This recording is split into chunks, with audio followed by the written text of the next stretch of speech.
तिलावत।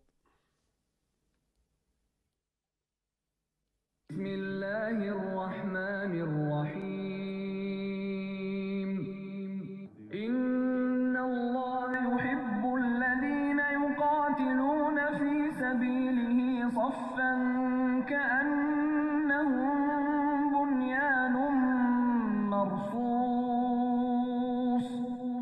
जो लोग अल्लाह की राह में ऐसे तौर पर सफ बांधकर लड़ते हैं कि गोया सीसा पिलाई हुई दीवार हैं। Indeed, Allah loves those who fight in His cause in a row, as though they are a single structure joined firmly. In the name of Allah, the most gracious, the most merciful. Today we shall apprise you with the conduct and conclusion of Pakistan Armed Forces Operation Bunyanum Marsus against Indian military dastardly attacks that began on night of 6th and 7th May 2025, resulting in the loss of innocent civilian lives that included women, children and elderly. Pakistan had vowed justice and retribution for reprehensible Indian military aggression and brutal killings of our citizens. Alhamdulillah, Pakistan Armed Forces have delivered the promise made to our people. I begin by thanking Almighty Allah for His infinite blessings, mercy, help and divine support, as He has ordained the believers to retaliate whenever they are wronged. We bow our heads to Him in utmost humility to have enabled us to translate our resolve into decisive actions in the battlefield. Our hearts and sympathies are with the wards and families of the Shuhada, who sacrificed their lives for the beloved country, and our prayers are for the quick recovery of our injured countrymen. We extend our heartfelt gratitude to every officer, soldier, airman and sailor of the Armed Forces of Pakistan who made this success on the battlefield possible through their courage, professionalism and sacrifice. The Armed Forces of Pakistan express their profound appreciation and gratitude to the brave Pakistani nation whose moral strength, resolve and above all wholehearted support and prayers remained unwaveringly with us during these testing times, which became a force multiplier for the Armed Forces of Pakistan. We are specially indebted to the youth of Pakistan, who became the frontline soldiers as information and cyber warriors of the country. Profound thanks are also due to you, the vibrant media of Pakistan, who also stood like Bunyanum Marsus, a steel wall against the Indian media information blitz and fuming as well as warmongering done by the Indian media. We are extremely grateful to the political leadership of all political parties without any distinction for the unified resolve in support of their armed forces for the defense of our motherland. The armed forces are specifically grateful to the inspiring leadership of the Prime Minister of Pakistan and his cabinet ministers for taking destiny-changing decisions of the country and steering it through this critical situation. Let me share now the operational details of Operation Bunyanum Marsus. Ladies and gentlemen, Pakistan's response was a textbook demonstration of integrated tri-services jointness enabled by real-time situational awareness, network-centric warfare capabilities and seamless multi-domain operations. This synergy across air, land, sea and cyber domains allowed for precision engagements, overwhelming lethality and rapid tempo. All platforms operated in synergy, delivering coordinated effects at carefully selected decisive points. Using precision-guided long-range Fateh series missiles F-1 and F-2 of Pakistan Army, precision munitions of Pakistan Air Force, highly capable long-range loitering killer munitions, and precision long-range artillery. 26 military targets as well as facilities that were used to target Pakistani citizens and those enterprises that were responsible for fomenting terrorism in Pakistan were engaged in Indian illegally occupied Jammu and Kashmir and also mainland India. The targets included Air Force and aviation bases at Suratgarh, Sirsa, Bhuj, Nalia, Adampur, Bhatinda, Barnala, Halwara, Avantipura, Srinagar, Jammu, Udhampur, Mamoon, Ambala and Pathankot, which all sustained major damages. BrahMos storage facilities at Beas and Nagrota were also destroyed, which had fired missiles on Pakistan, killing innocent civilians, our flower-like children, our ladies and our elderly. S-400 battery system at Adampur and Bhuj was also attacked by our proud Pakistan Air Force.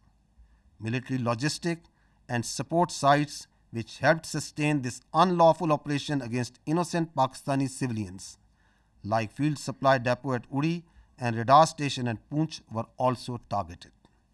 Military command headquarters, which helped plan the operational killing of our innocent citizens, especially the children, including 10th Brigade and 80 Brigade at KG Top and Nushaira, were also destroyed. Facilities which harbor, train and capacitate proxy elements that perpetrate terrorist attacks inside Pakistan, which kill innocent civilians, were specifically identified and destroyed. These include Intelligence Fusion Support Units and its forward field elements at Rajouri and Nowshera. Across the line of control, military elements including headquarters, logistic bases, artillery position and posts that had caused civilian casualties in Azad Jammu and Kashmir through unprovoked artillery and small arms fire were relentlessly targeted and heavily damaged until they raised white flags and asked for restraint. India used drones to violate Pakistani airspace to intimidate our civilians and spread fear. All through Operation Banyanum Marsoos, dozens of Pakistani armed drones hovered over Indian major cities and sensitive political and government facilities, including their capital, New Delhi. And from Indian illegally occupied Jammu and Kashmir all the way up to Gujarat to manifest clearly our lethal long-range unmanned capability to indicate the futility of the use of this domain in warfare. Pakistan Armed Forces also carried out comprehensive and effective cyber offensive to temporarily cripple and degrade critical infrastructure and services that were being used by Indian Armed Forces to sustain their operations. Let me tell you that Pakistan Armed Forces possess an adequate suite of very sophisticated niche military technologies, only some of which were used with restraint in this conflict, and there are many more such capabilities being kept as future surprises. Despite all this, let me say that compared to Indian relentless provocations, Pakistan's military response has been precise, proportionate and still remarkably restrained. It was carefully calibrated to avoid civilian casualties and has exclusively targeted those entities and facilities which were directly involved in orchestrating and executing cold-blooded killings of Pakistani civilians and those carrying out terrorist attacks inside Pakistan. We must also inform you that Pakistan also sustained an abnormal and immediate spike in Indian-sponsored terrorism across Khyber Pakhtunkhwa and Balochistan while we were busy in operations on the Eastern Front. This vindicates that India is directly involved in fomenting terrorism in Pakistan, and its proxies were fully operationalized during this time to distract our attention. Pakistan armed forces are resilient, and simultaneously with the conduct of Operation Bunyanum Marsoos, we carried out most effective counter-terrorism operations in the western region without any pause. Operation Bunyanum Marsoos has been a great example of coming together of all elements of national power with overwhelming support of Pakistani public to effectively counter the threat to our national sovereignty and integrity and the threat to our great motherland. No one should have any doubt that whenever our sovereignty would be threatened and territorial integrity violated, the response would be comprehensive, retributive, and decisive. Pakistan Armed Forces thank and salute the Pakistani nation for its courage, resilience, and national fervor during this conflict. Let me finish with the Quranic verse from the Surah Anfal. وَيَمْكُرُونَ وَيَمْكِرُ اللَّهُ وَاللَّهُ خَيْرُ الْمَاكِرِينَ. They plan and Allah plans, and Allah is the best of planners. Pakistan Zindabad, Afwaj Pakistan Paindabad. Now, ladies and gentlemen, I will read out this statement in Urdu for our citizens of Pakistan in general. बिस्मिल्लाहिर्रहमानिर्रहीम. आज मैं आपको पाकिस्तान की मुसल्लह अफवाज के operation बनियानुम मरसूस की कार्रवाई और इसके नताइज से आगाह करना चाहता हूँ, जो भारत की बुज़दिलाना फ़ौजी जहरियत के जवाब में किया गया. ये हमले 6 और 7 मई 2025 की दरमियानी शब शुरू हुए, जिनके नतीजे में मासूम शहरी, जिनमें ख़वातीन, बच्चे और बुज़ुर्ग शामिल थे, शहीद हुए. पाकिस्तान ने भारतीय जारियत और हमारे शहरियों के बेहमाना कत्ल पर इंसाफ और इंतकाम का वादा किया था. अल्हम्दुलिल्लाह पाकिस्तान की मुसल्लह अफ़वाज ने ये वादा पूरा किया. मैं सबसे पहले रब्बे ज़ुल जलाल का शुक्र अदा करता हूँ. मैं सबसे पहले रब्बे ज़ुल जलाल का शुक्र अदा करता हूँ, जिसकी बेपाया रहमत, नुसरत और मदद हमारे साथ रही. अल्लाह ताला ने मोमिनों को हुक्म दिया है कि जब उन पर जुल्म हो तो वो जवाब दें. हम अल्लाह के हजूर सजदा रेज होते हैं कि उसने हमें अपनी अज़्म को फैसला कुन अमल में ढालने की तौफीक अता फरमाई. हमारे दिल और दुआएं इन शोहदा के ख़ानदानों के साथ हैं जिन्होंने अपनी जानें मादरे वतन पर कुर्बान कर दी. हम ज़ख्मियों की जल्द सेहत याबी के लिए भी दुआगो हैं. हम पाकिस्तान की मुसल्लह अफ़वाज के हर ऑफिसर, सिपाही, एयरमैन और सेलर के बेहद मशकूर हैं, जिन्होंने अपनी जुर्रत, पेशावराना महारत और कुर्बानी से मैदान जंग में कामयाबी को मुमकिन बनाया.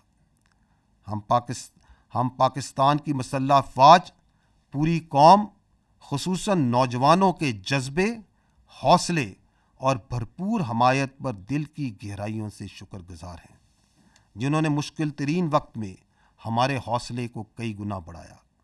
हम पाकिस्तान के उन नौजवानों के भी मकरूज़ हैं जो साइबर और इंफॉर्मेशन के महाज पर सफ़े अव्वल के सिपाही बने. हम पाकिस्तान के मुतहर्रिक और बहादुर मीडिया के भी शुक्रगुजार हैं, जिन्होंने भारत के प्रोपेगेंडा और जंगी जुनून के ख़िलाफ़ बुनियानो मरसूस यानी एक आनी दीवार की तरह खड़े हुए.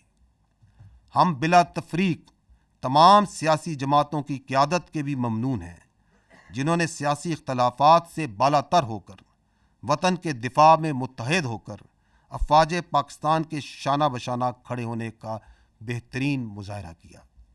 مسلح افواج بالخصوص پاکستان کے وزیر اعظم اور ان کی کابینہ کی قائدانہ صلاحیتوں اور جرأت مندانہ فیصلوں کی بھی قدردان ہیں، جنہوں نے ملک کو اس نازک موڑ پر درست سمت میں رہنمائی فراہم کی۔ خواتین و حضرات، اب میں آپ کو آپریشن بنیان مرصوص کی تفصیلات سے آگاہ کروں گا۔ پاکستان کا جواب ایک نصابی نمونہ تھا، جس میں تینوں افواج کی مکمل ہم آہنگی کے ساتھ حقیقی وقت پر صورتحال کی آگاہی، نیٹ ورک سینٹرک وارفیئر اور ملٹی ڈومین آپریشنز کی مکمل صلاحیت بروئے کار لائی گئی۔ زمین، فضا، سمندر اور سائبر سپیس میں مکمل ہم آہنگی سے اہم اہداف کو تباہ کیا گیا۔ پاکستان فوج کے F-1 اور F-2 دور مار کرنے والے میزائل، پاک فضائیہ کے جدید پریسائز منیشن، طویل فاصلے تک مار کرنے والے لوئٹرنگ ایمونیشن اور جدید پریسائز آرٹلری کے ذریعے بھارت کے 26 اہم فوجی اہداف کو نشانہ بنایا گیا۔ وہ تنصیبات جو پاکستانی شہریوں کو نشانہ بنانے کے لیے استعمال ہوئیں، اور وہ تنصیبات جو پاکستان میں دہشت گردی کو فروغ دینے میں استعمال ہوتی ہیں، اور ان تنصیبات کو نہ صرف بھارتی غیر قانونی زیر تسلط جموں و کشمیر میں بلکہ بھارت کے اندر بھی نشانہ بنایا گیا۔ نشانہ بنانے والے فضائی اور ہوائی اڈوں میں ایئر فورس اور ایویشن بیسز سورت گڑھ، سرسا، بھج، نالیا، آدم پور، بھٹنڈا، برنالہ، ہلواڑہ، اونتی پورہ، سری نگر، جموں، ادھم پور، مامون، امبالہ اور پٹھان کوٹ شامل تھے۔ بیاس اور نگروٹا میں موجود براموس میزائل کے ذخائر جو پاکستانی شہریوں پر حملوں میں استعمال ہوئے، ان کو تباہ کیا گیا۔ S-400 ایئر ڈیفنس سسٹم کو پاک فضائیہ نے بوجھ اور آدم پور میں نشانہ بنایا۔ اڑی میں فیلڈ سپلائی ڈیپو اور پونچھ میں ریڈار اسٹیشن جیسے لاجسٹک اور سپورٹ مراکز کو بھی نشانہ بنایا گیا۔ KG ٹاپ اور نوشہرہ میں موجود 10 بریگیڈ اور 80 بریگیڈ کی کمانڈ تنصیبات کو بھی تباہ کیا گیا۔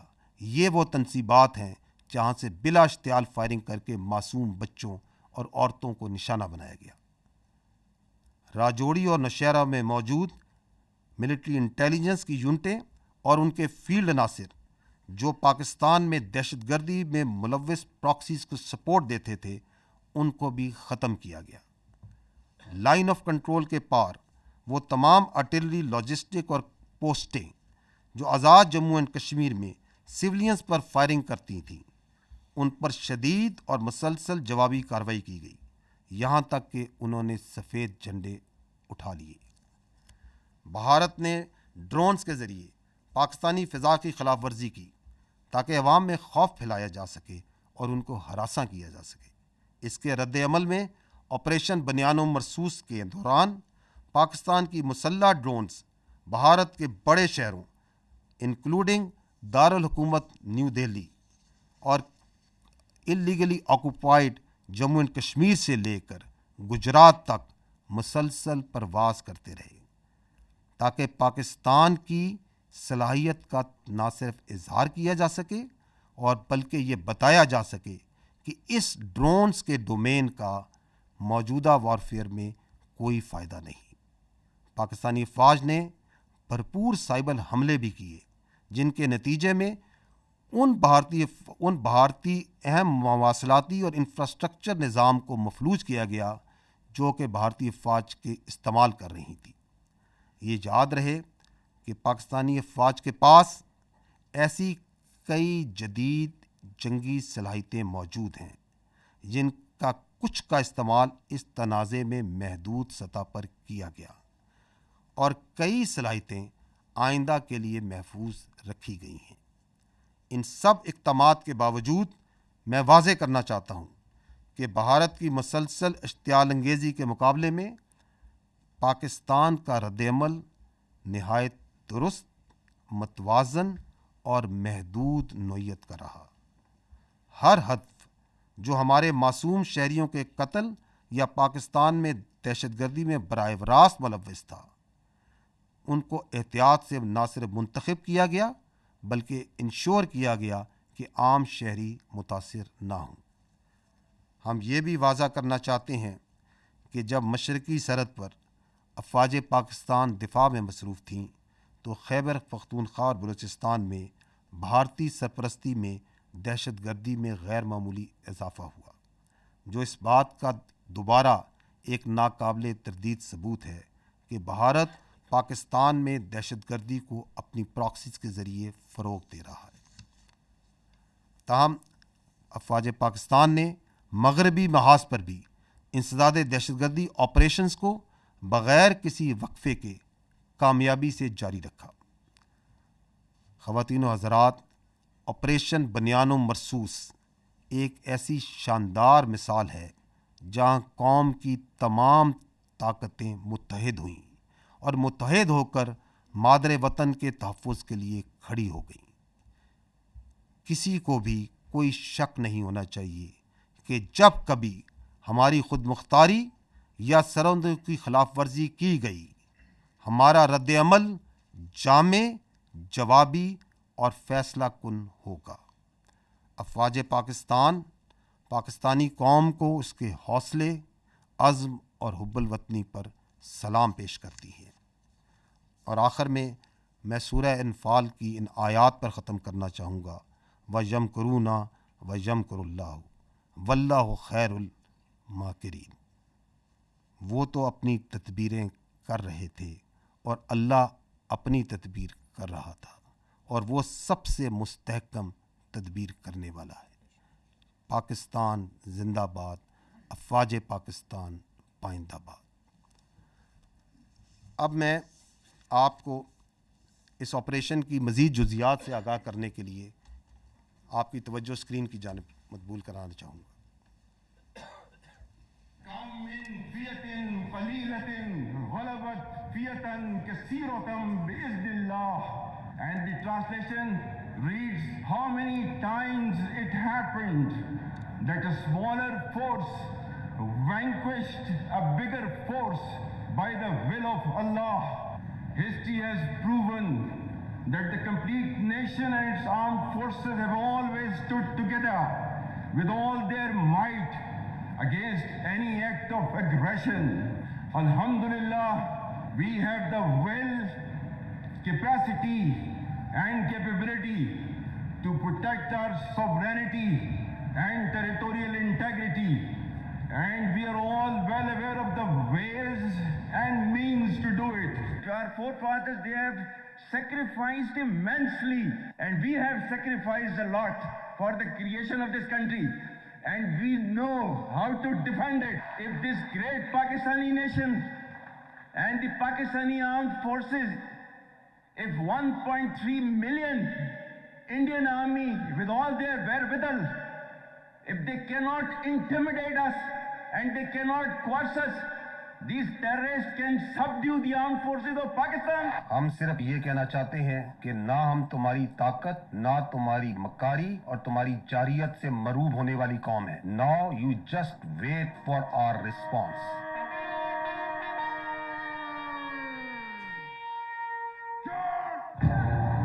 Bismillah ar-Rahman. Today on 10th May at the time of Fajr, we have given a strong punch to our enemy. Alhamdulillah. Nare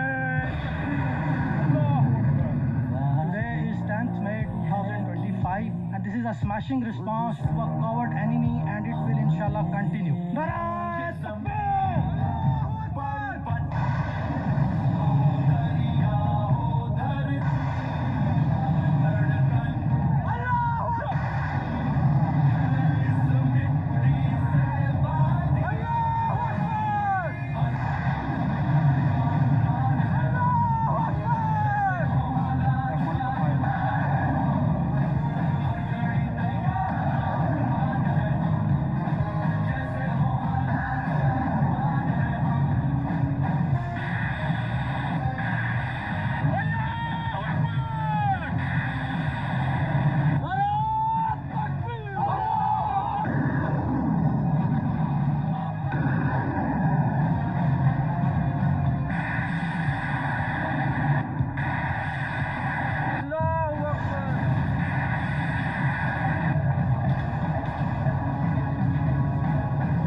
you go to the next slide. If you remember, the armed forces of Pakistan promised you three things. We told you that we will give a befitting response to Indian aggression. We told you and we told the nation that, however, this response will be at the time, place, and method of our own choosing. And we also told the nation that when we will hit the Indians, the entire world will come to know. And we also told that you will not require the Indian media to report to you the phantom strikes that they said that Pakistan is taking place. Didn't we tell you all these three things? We told you. And we also told you that as these armed forces say, we ardently love to embrace Shahadat far more than you fear death. So, gentlemen, this is how it culminated. Now I will show you another clip which will tell you the story. Pakistan says the country has launched a retaliatory military operation against India. Operation Bunyan-ul-Marsus, which translates to a firm wall of lead, is targeting military facilities in India. We have seen this pattern of strikes in the morning, then retaliatory strikes at night. It is hard to imagine from this moment where I stand that New Delhi won't want to respond. Pakistan's army said an eye for an eye. It's saying that the counter-offensive is ongoing and that it's targeting air bases in India from which missiles had been launched. Just after morning fresh, there were series of loud explosions were heard across Jammu and Kashmir, including Uri, Nagrota, Jammu, Udhampur, as well as a major cities of Srinagar and Jammu. Pakistan decided to launch a massive retaliation that included fixed-wing aircraft, as well as drones, and also cyber attacks. They hit 8 air bases inside of India and Indian-controlled Kashmir. Important distinction, these are India proper as well as in Indian-controlled Kashmir. And those air bases, one of them they say that they've hit a sophisticated air defense system, and another one that they say that they've taken out a missile storage tank. Pakistan's military says the strikes are in retaliation for what it calls Indian aggression. Islamabad claims it has hit multiple military targets near the line of control. Pakistan responded with a relentless, a massive barrage of missiles and rockets, they say, Pakistan says, into Indian military facilities, bases inside India, air bases, weapons storage, and along that disputed line of control in Kashmir against military bases there. They say that this, from the Pakistan perspective, their communications, how they were communicating with Secretary Rubio, that really put India on the back foot. It didn't know what had happened. India, according to Pakistan, reached out to Secretary Rubio, reached out to the Saudis, reached out to the Turks, reached out to others to find a diplomatic off-ramp, got engaged after that onslaught in diplomacy, but telling the mediators that they were going to go on a pause on the Indian side. घबराहट एक तो लोगों की नजर आ रही है क्योंकि तमाम एयरबेस ध्वस्त होते हुए नजर आ रहे हैं, आग के गोले में बदले हुए नजर आ रहे हैं। सबसे ज्यादा जो चर्चा है वो ये कि जब आप अपने एयरबेस को नहीं बचा सकते तो जनता को क्या बचाएंगे। बड़ी खबर निकल के सामने आ रही है, पठानकोट एयरबेस ते हमला होया है। जी हां दादी के पठानकोट एयरबेस ते हमला होया, दूसरे पासे जम्मू एयरबेस ते हमला होया। ये पाकिस्तान की साइड से है, देखिएगा। अब हमें आवाज़ से ही पता लग जाता है, जो सीटी बजाता हुआ तेजी से आता है और हमारे करीब जोरदार आवाज़ के साथ फटता है, वो पाकिस्तान की तरफ से फेंका गया, पुंछ पर फेंका गया। देखिए उन्होंने जो किया है, पठानकोट, पठान हमारा आगे जिसको हम कहें एडवांस एयरबेस है, बहुत है।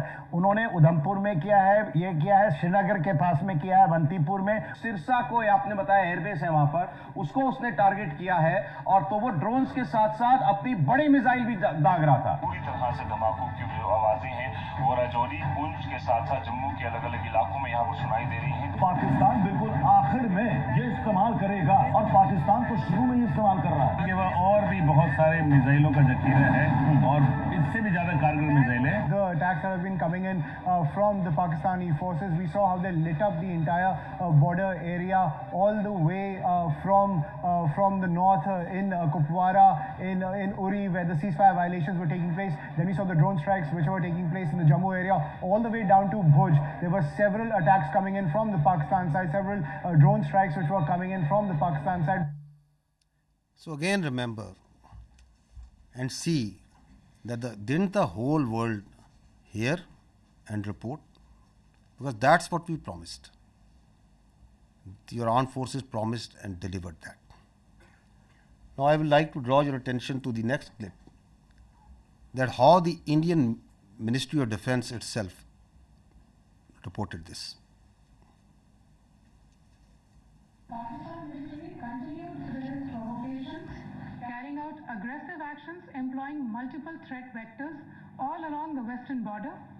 Pakistan employed UCAV, drones, long-range weapons, loitering munitions and fighter aircrafts to target military infrastructure. Pakistan military also resorted to air intrusions using drones and firing of heavy caliber weapons along the line of control. Air intrusion and several harassment attacks were also attempted from Srinagar till Nalia at more than 26 locations. Damage was sustained to equipment and personnel at Indian Air Force stations at Udhampur, Pathankot, Adhampur and Bhuj. There were also several high-speed missile attacks noticed with heavy damages to other military stations in Kupwara, Baramulla, Poonch, Rajouri and Aknoor sectors continued. Indian Armed Forces reiterate their commitment to non-escalation, provided it is reciprocated by the Pakistan military. भारतीय सशस्त्र बल दोहराते हैं कि वे तनाव वृद्धि नहीं चाहते, बशर्ते पाकिस्तान भी ऐसा ही व्यवहार करे.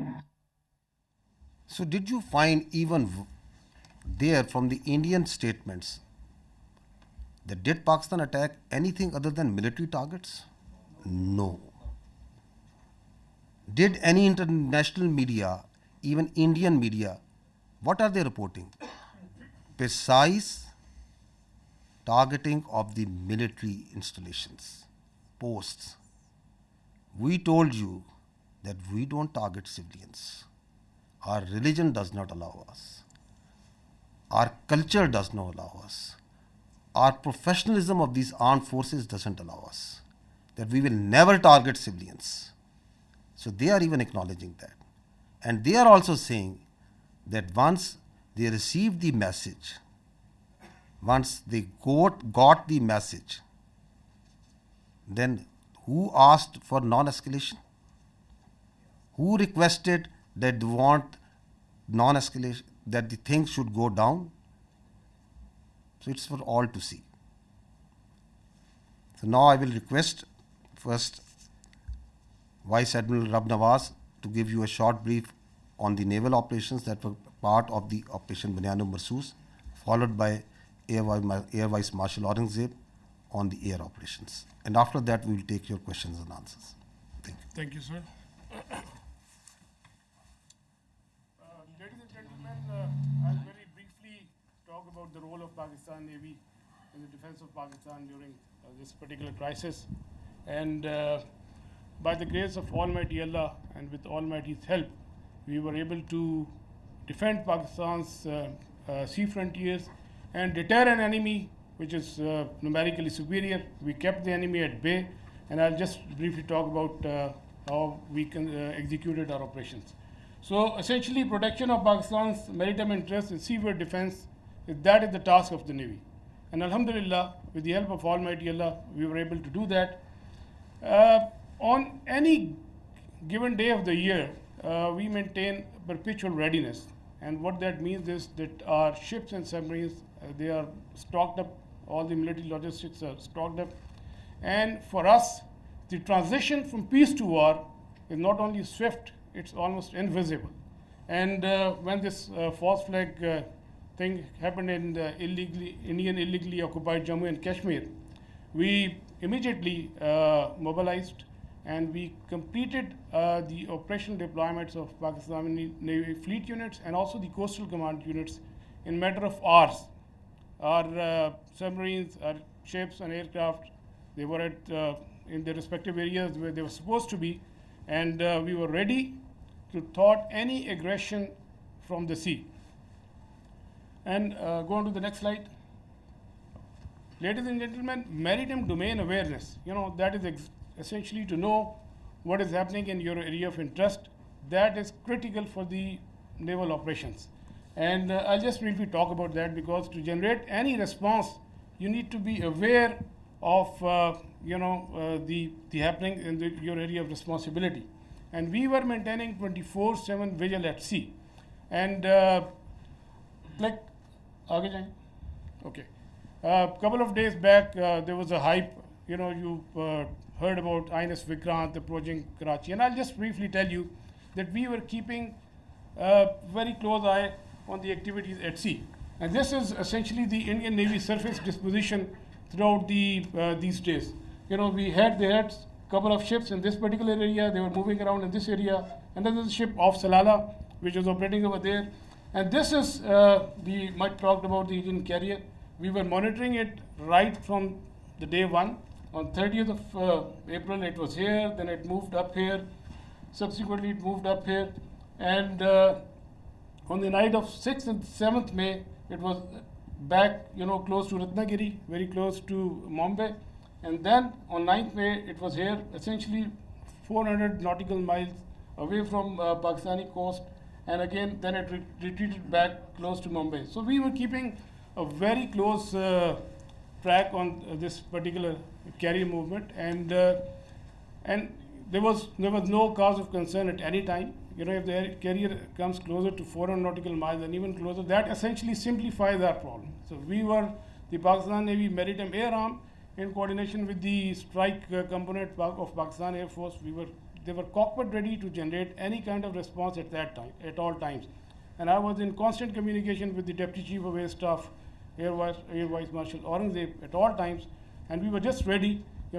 If there is any aggression from the sea, we were there to respond effectively. And let me say another thing. That is, you know about the carriers, you have seen them in the movies, but as a professional military officer, I don't want to underestimate the enemy, but let's put the things in the right perspective. The INS Vikrant and the carrier, the Western carrier, there's a huge difference. This is an aircraft carrier which essentially sailed with 8 to 12 MiG-29s, which was barely essential to carry out its own air defense. The purpose of the carrier is power projection and to ensure air superiority in a given sea area. So with this, less said the better. This is simply not possible, and the Indian Navy exactly knew this, and that is precisely why on the 9th of 6th and 7th, when they carried out this cowardly attack on the civilians, they moved this carrier to the safety of their own coast, well away from Pakistan's strike capability, close to this Ratnagiri area. And again, on the night of 9th and 10th, it was moved very close to the Mumbai. It was essentially 17 to 20 nautical miles off Mumbai. But we were keeping a track. We were fully aware of their movements in this area, and we were always ready to generate a response in coordination with the Air Force, especially in case of the aircraft carrier. Subsurface elements, the offensive element, they were offensively deployed. They were in their respective areas and ready to generate a response. And also, you might have seen this footage. We were not only in the surface domain, but we were essentially effectively monitoring their air surveillance things. And because of the operational security reason, I'll not talk much about how we did that, but we were keeping an eye on this particular activity as well. And likewise, in the subsurface domain, our anti-submarine warfare vigilance was all-time high. We were monitoring the movement of their submarines when they left their shores, and we exactly, had an idea where they would be, and we had our ASW surveillance and suppression effectively going on at all times. Likewise, another component of Pakistan Navy's responsibility is the defense of the Creek area, we had our coastal command units deployed over there in close coordination with Headquarter 5 Corps elements, Pakistan Army elements, and they were poised to defend this particular area in case of any aggression from the south.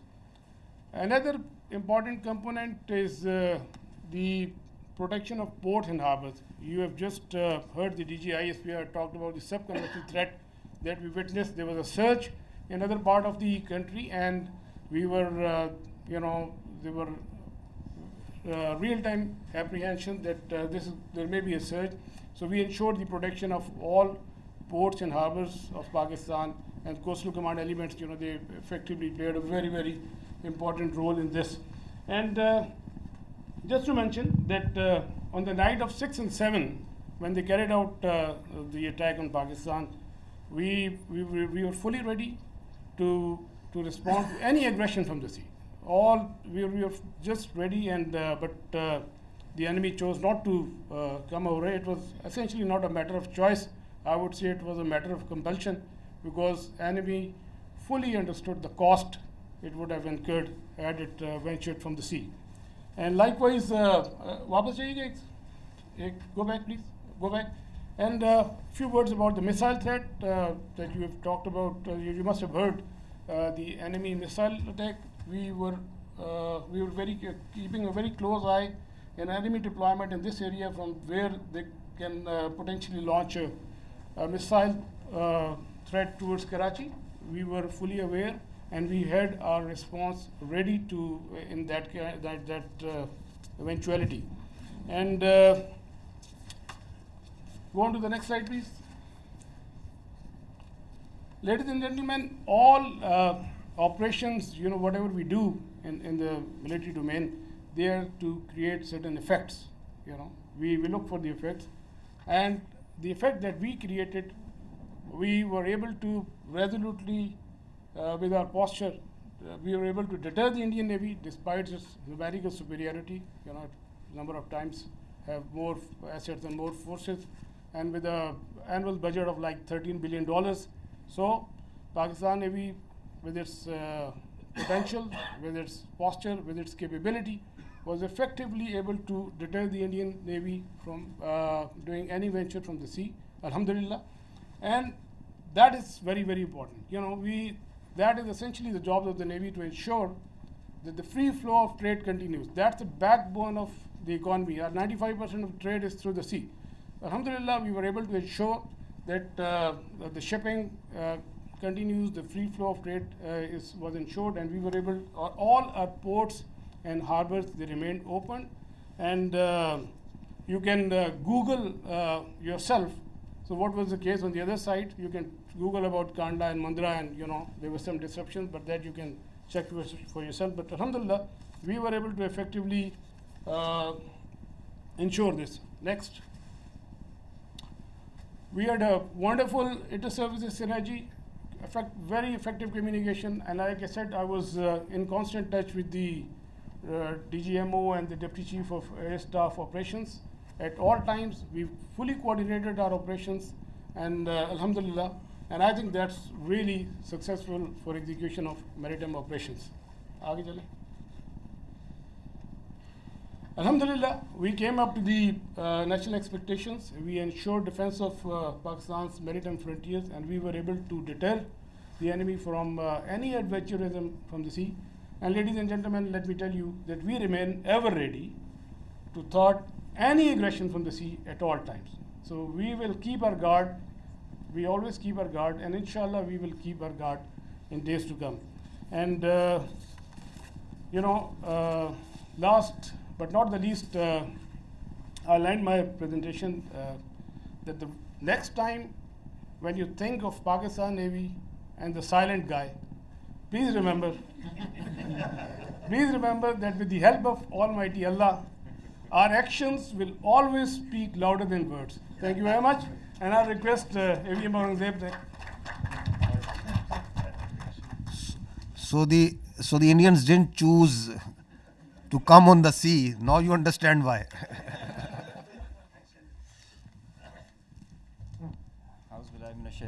बिस्मिल्लाहिर्रहमानिर्रहीम वतइज़्ज़ु मन तशाओ वतुज़िल्लु मन तशाओ بيدك الخير وهو على كل شيء قدير.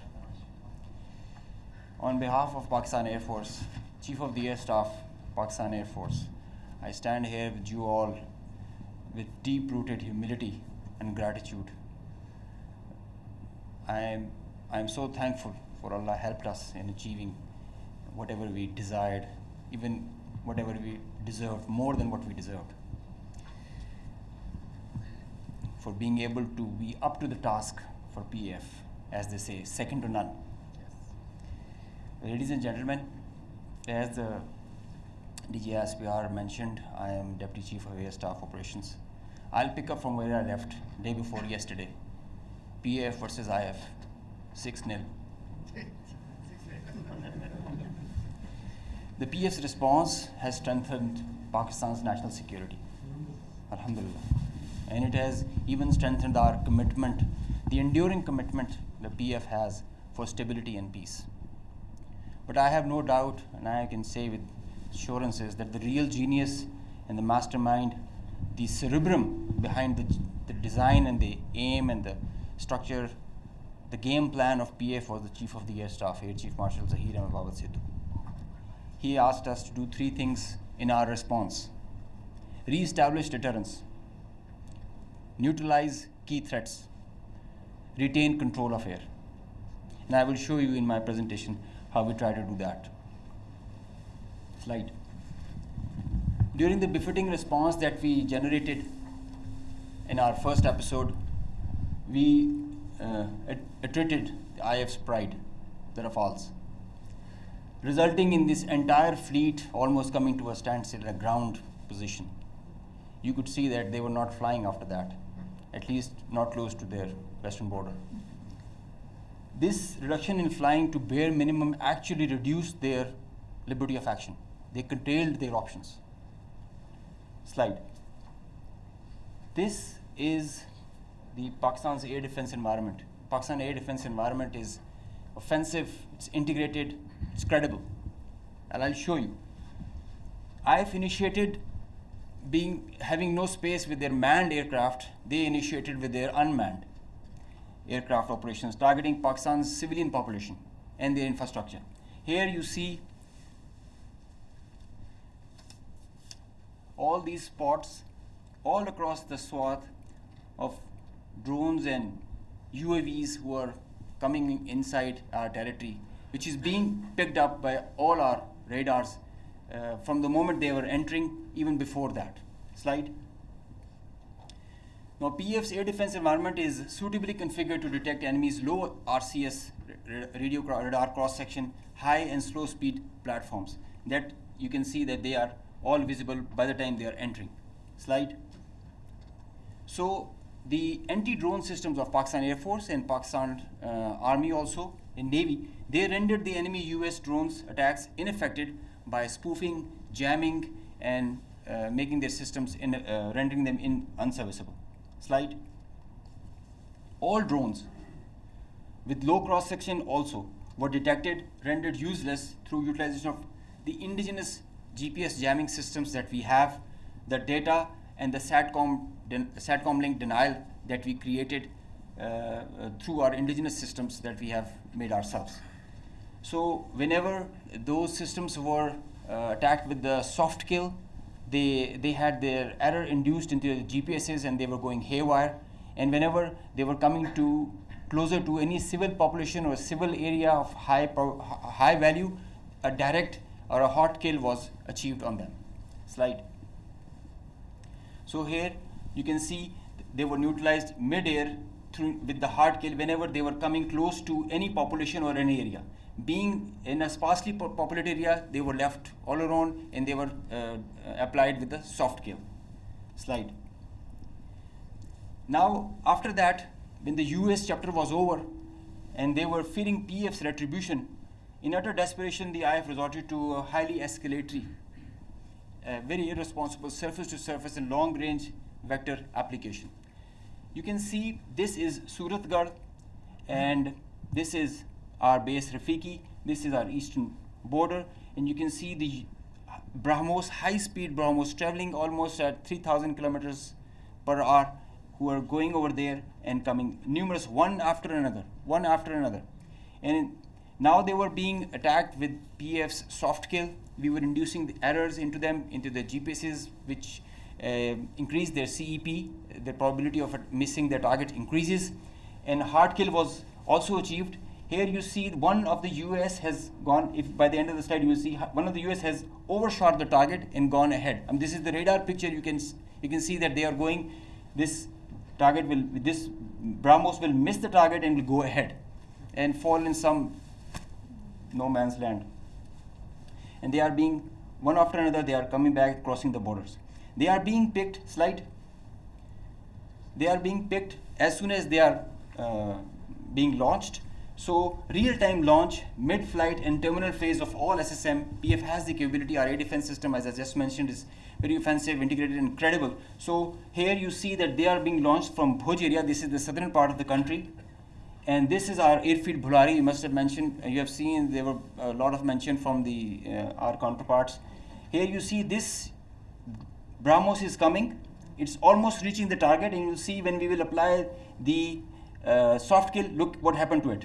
It moved left and then disappeared towards the ground. This is the radar evidence that we have, that there so many of their vectors missed the targets. A lot of them did make, because they were throwing like hundreds of them. Next slide. There is one more very interesting thing that I would like you to all see. This is where it is launched from our eastern side towards Jaisalmer. This is our airfield Shahbaz, Jacobabad. Now this BrahMos is crossing on top of Shahbaz, and it is going towards our western border, almost to our neighboring country, towards that. You can see this is going there, it's going ballistic. Now they are not even threatening their neighbor, they are threatening the regional stability of the whole continent and the larger area. So effective sensor to shooter grid that was made by PAF, and the potent hardened soft kill capability that led to the missed target opportunities for lots of their surface to surface and long range vectors. Slide. Now this is another thing that I want you to all to see. This is a launch of a high speed projectile that has been launched from their area surrounding Adampur. Now these are the vectors where our radars are picking them, and it is disappearing short of Amritsar area within their own territory. This is the most absurd kind of a targeting psychology or practice that you would see, that you are not only targeting neighboring countries to your enemy, if they consider it, and your own people as well, jeopardizing their safety. This is the high-speed project impacting within own territory, and we have other pictures for that also. This is the repeat occurrence that happened the other night also. Slide. Now the PF's response, I would like you all to pay attention to that, because this is kind of a dizzy slide, but I will go one by one so that it's all clear. PF's response, PF's effective spectrum warfare, which supplemented the kinetic ops that we envisaged to take. The integrated, seamless, synchronous utilization of EW, cyber, and space domains, coupled with the synergetic all-domain offensive response, which orchestrated following a very intricate targeting mech, the mechanism that we undertook to engage the targets, of swift, calibrated, effect-based approach to operations, which was undertaken across complete swath of the Indian Western Front. Now you have seen in the video montage that the whole border was exposed by PF and our armed forces. So starting from the north across LOC till Kandla, with targets including airfields, ammo dumps as far and as deep as Delhi. You can say something about Islamabad, which is a stone's throw distance, and Delhi, with, as the DG ISPR mentioned, some other cards up our sleeves with more ranges. The Barnala C2 center, which is the heart of their IACCS, and other airfields, Nalia Bhuj and Kandla, as they mentioned, you can see the Google it also so that you can see the effects. PF's hypersonic missiles, unmanned force, standard weapons, and long-range vectors all were on the menu for the multi-domain operations that we undertook. So PF's utilization of niche and disruptive capabilities struck deep inside the enemy. And there were like hundreds of drones that were there. Hypersonic, engaged targets, deep, precise, lethal, destructive. Slide. Just go back. I will explain the slide that is coming ahead. So our aim was to achieve ascendancy in effects so that we manage the escalation. Throughout the conflict of whatever length it was, we had the escalation management at our side. So within a short span of time of couple of hours, we had really saturated our friendly neighborhood. Next slide. This much talked about S-400 threat. As I mentioned that we were giving special attention to the Rafales in the air, so we gave our remaining part of our attention to the S-400 on ground. Now identifying S-400, attacking them is a easier part than identifying it on ground because it is mobile, it's a high value thing, and you guard it. It's kind of a center of gravity. So we were tracking through our satellite imagery well before the hostilities, as we usually do. So we had pinpointed S-400. As you can see, we knew that this is parked. It's cheeseboard radar, and the other part of the radar, the other constituents of the whole S4 battery. Slide. These coordinates, go back. These coordinates were ortho-rectified by our space department, so that you have a very precise engagement. Whenever you are throwing and employing long-range vectors, you really need very precise coordinates so that you don't miss. So S-400 was at Adampur was targeted like that. Next. As I mentioned, some niche technologies and capabilities were employed. So our loiter munition and killer drone strike at PF. At Udhampur, you can see this was their complex and command and control, magnified before and after. It's not there. Now these kind of pictures, loads of pictures are there for targets. So I need not to show them. They were saying it themselves, as you saw on the montage. So PF's response remained very effective, very potent, and very effect-based. Slide. Time and place of own choosing, displaying bold, aggressive, and unwavering resolve of military leadership. Now I must take a moment to mention what kind of a pressure you have when this kind of a conflict arises, and I must appreciate the leadership, both the Chief of the Army Staff and Chief of the Air Staff, both. They were both very resolute and very clear in giving instructions to all of us who are the players towards the Navy, Army, and the Air Force. And that is perhaps the reason we were so sure about it, what we have to do. In speed and direction, sometimes you have to prioritize direction more than the speed. So we had the correct directions to follow. Slide.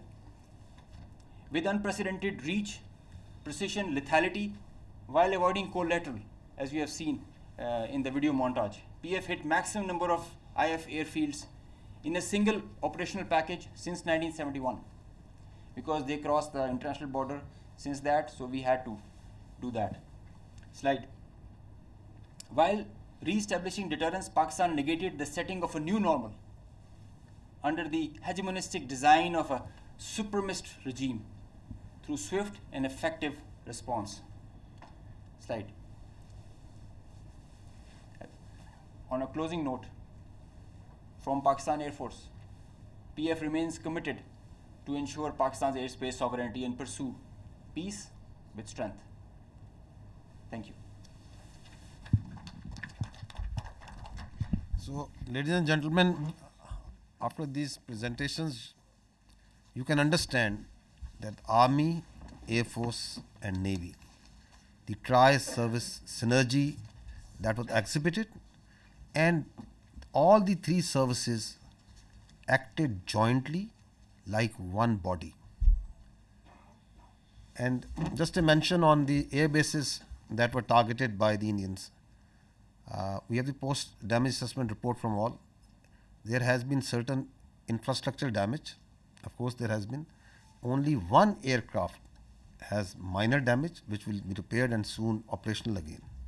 So, because the air defense system of Pakistan worked efficiently and very effectively. A few examples of that have been given to you by the AVM Aurangzeb. The drones that came in, 84 was shot and they never went back. And we also promise you that they can send anything. Whatever they will send, it will not go back. So that's a promise also that we kept. So now we can start with the question and answer. And before that, we again first bow our heads in humility to Almighty Allah for giving us this great success and the people of Pakistan for the support that was with the armed forces. And the armed forces and the people of Pakistan were one body again. They worked together for thwarting this threat against this motherland. So we can have the first question.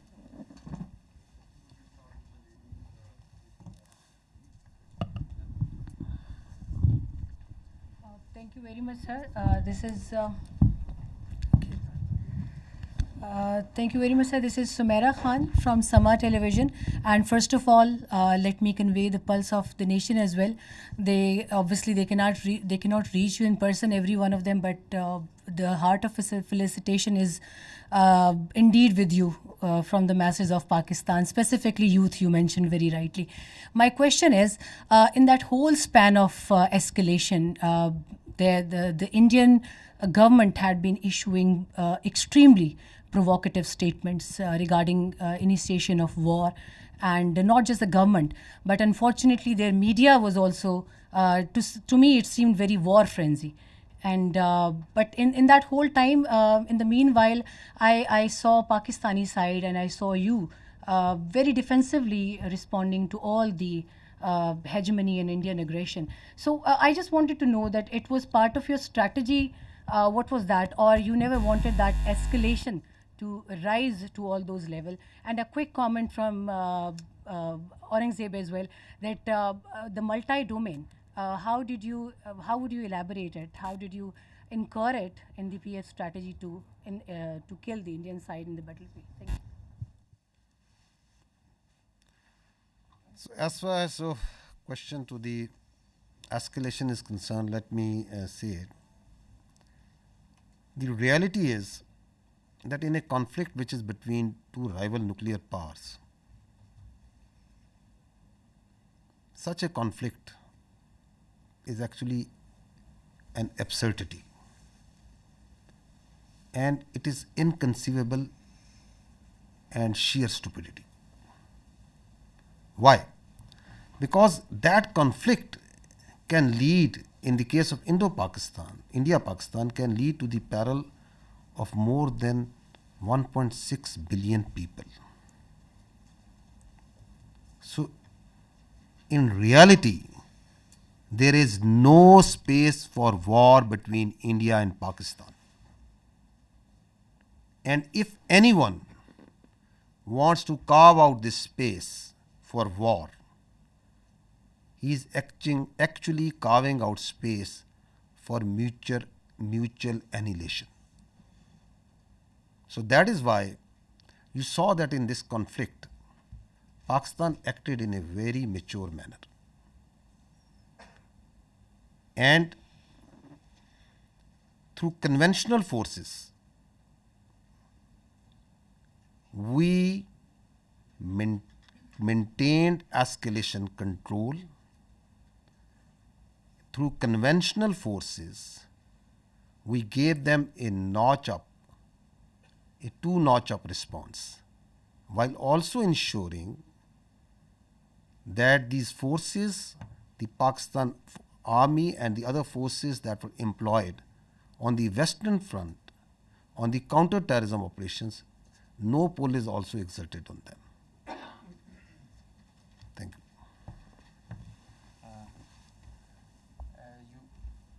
Can you hear me? Okay, You just asked regarding the multi-domain operations. It's a very good question because this is the buzzword nowadays, but it's not actually something in air. It's a actual real milestone for PEF. The warfare has changed drastically, and so has everything that is associated with it. It's not the erstwhile concept where you can just get the number of aircraft in air and see. It's called a new AMSO, the electromagnetic spectrum operations. It's a whole new environment that is there. And everything that is regarding Air Force and in the air, it's concerning the electromagnetic spectrum. Now, air supremacy has to be preceded by a spectrum supremacy. And if you control the spectrum, you control the conflict. So Pakistan Air Force, and especially this is a thing that is pursued so vigorously by Chief of the Air Staff, that we have to have that spectrum warfare capability. And you saw how we manifested it. It is a combination of EW, space, cyber, air, land, and sea, command, control, communication, infrastructure, information. All these things, they are in the wider spectrum of electromagnetic operations. And that is how you create an environment. You create a EW web that you manifest in the whole operations. It has to be choreographed at each step, and when to administer what. And it has to be preconceived. I mean, you can't do it randomly, and you cannot just do it on your whims. So you have to understand the whole idea and whole architecture. It might get pretty technical, but multi-domain operations is the need of the day, and all those air forces who kind of relegate it, they end up in the wrong side of the barrel. So Pakistan Air Force prioritizes it. We have our own Spectrum Warfare Operations Center, which is controlling the even in a small battle or an engagement to a larger campaign.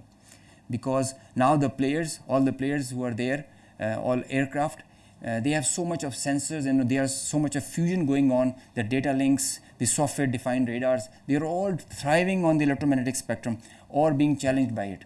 So each player is taking a campaign-level decision, the kind of information he is having. And if he doesn't get that information, he is redundant.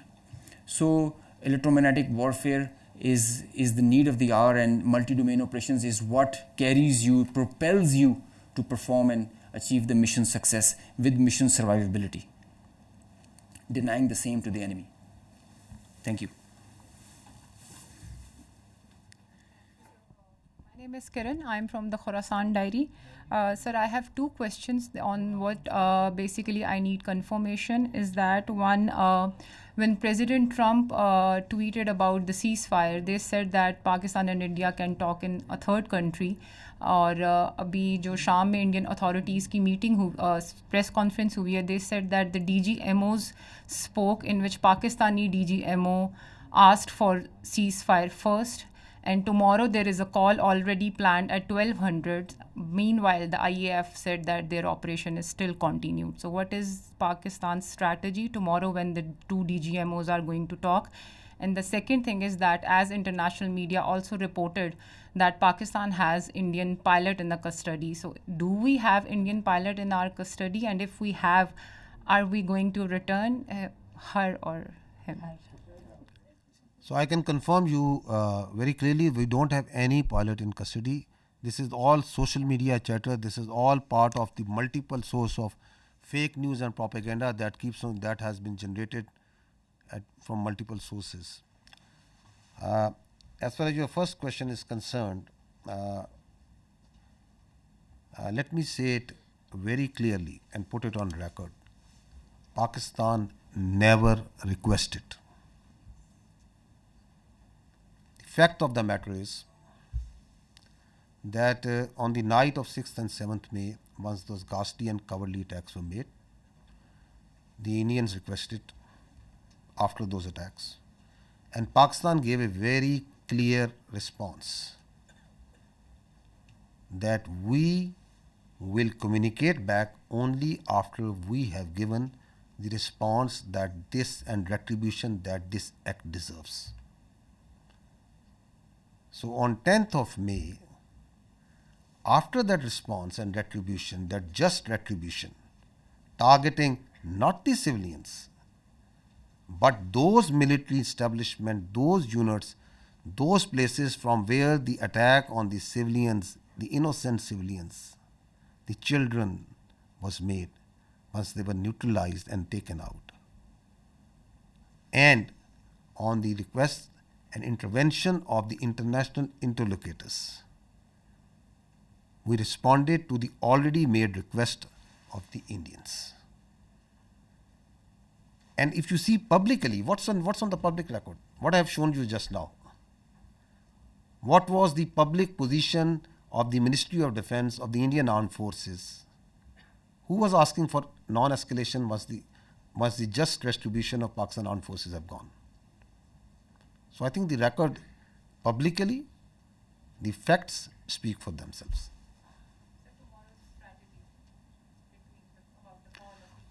You want me to make public that what strategy are we going to adopt?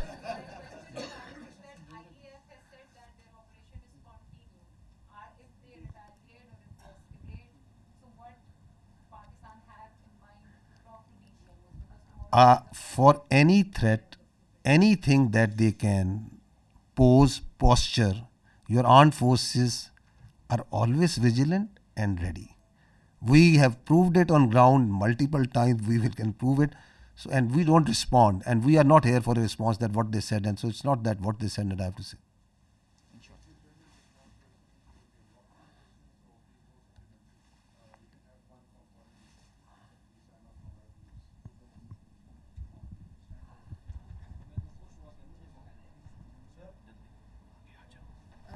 Thank you very much. Okay, we'll come to you after that. Thank you very much. Saima Shabir from Arab News. Sir, my question is related to tomorrow's meeting by DGMOs. Pakistan has declared the suspension of Indus Water Treaty as an act of war. So if tomorrow on the agenda, this Indus Water Treaty suspension is on the table and India does not call it off, I mean, it does not regulate it again, and it is suspended till the time. So what would be the strategy by Pakistan Army, because Pakistan has called it an act of war? So the position of the government of Pakistan on the Indus Water Treaty is absolutely clear, and no further comment is needed on that.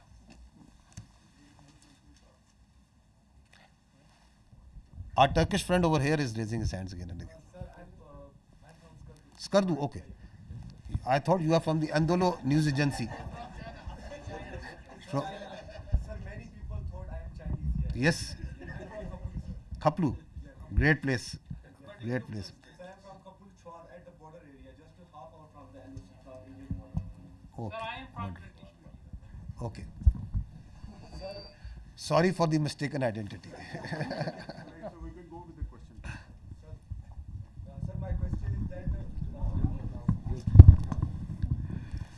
Ahmed Mansoor 24 news से ताल्लुक़ है। General साहब, हमारी जो forces की leadership है उसके लिए बहुत कुछ कहने को है, लेकिन मैं सिर्फ ये कहूँगा कि जो बॉडी लैंग्वेज स्ट्राइक्स आपने की हैं इस सारे कन्फ्लिक्ट में, उन्होंने भी बॉर्डर पार बड़ा कुछ हिला के रखा है।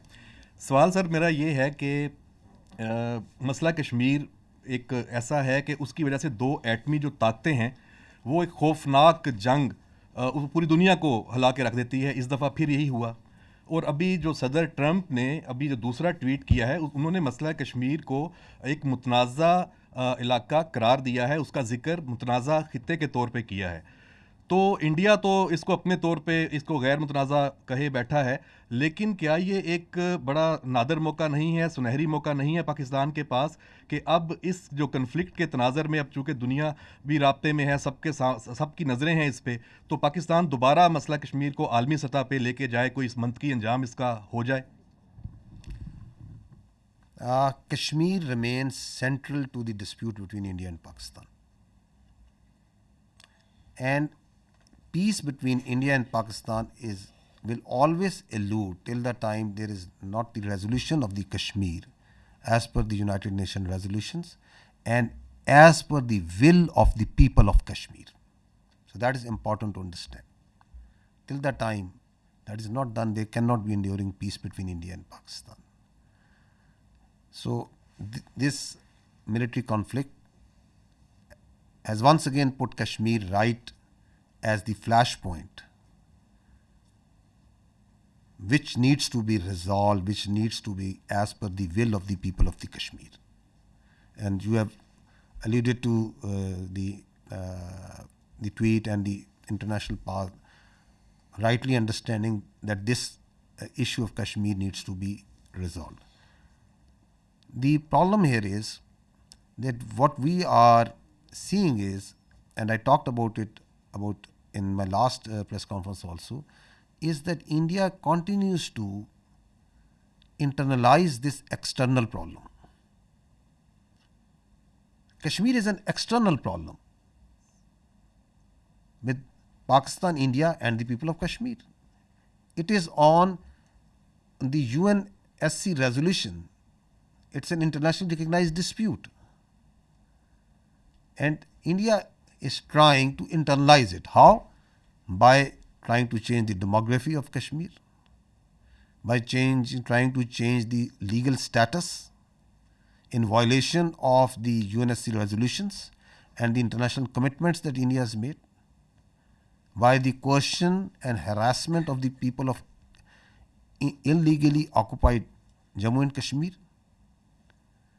and multiple other actions, by the oppression that is going on and the just and the just struggle of the people of Kashmir for their rights, and then on the pretext of law and order, on the pretext of terrorism, you are seeing what's happening even after Pahalgam in Kashmir. Houses of the people are being bulldozed, blasted. People are being taken into custody, and not in dozens but in hundreds, in thousands. You have got so much security forces, so many intelligence people, so much state power put in that very small place. The rights of the people, the plight of the women, the plight of the children. So it's an international issue. Talk it out, find a solution which satisfies the will of the people. So that is what needs to be done as far as Kashmir is concerned.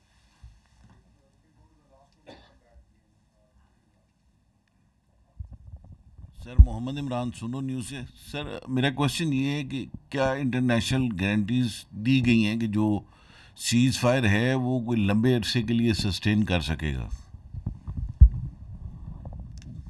You see, being the spokesperson of the armed forces of Pakistan, I can state with 200% certainty that the Pakistan armed forces are holding the line of control ceasefire. No violation is being made by Pakistan Army or the armed forces.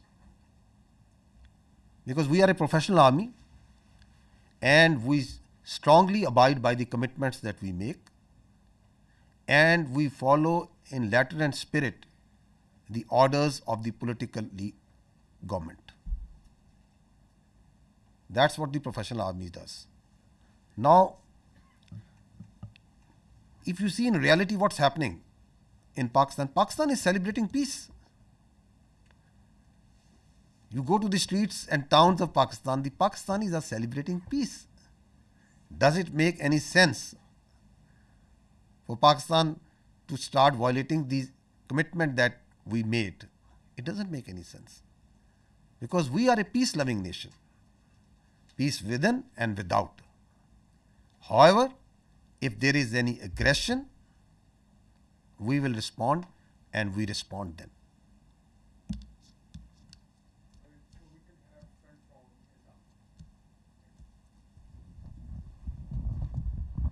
So thank you so much. My name is Raza. I'm from Iranian State News Agency. If you allow me, I have a question from the Honorable Vice Admiral Thank you. So we have seen the activities of the Navy before the escalation and the readiness. As the Indian Navy P-81 was being closely tracked and even seen on media, why Pakistan Navy decided not to shoot it down? And you refer to the limitation facing by the Indian aircraft carrier. Keeping in view the limitation of the Indian aircraft carrier, can you please explain us why India have not brought its carrier to, for so-called possible attack? Thank you very much. Thank you very much for the question. Okay. First of all, like I told you that the war is not fought in isolation by a single service. So, whatever we do, it's a very well coordinated effort. So, all actions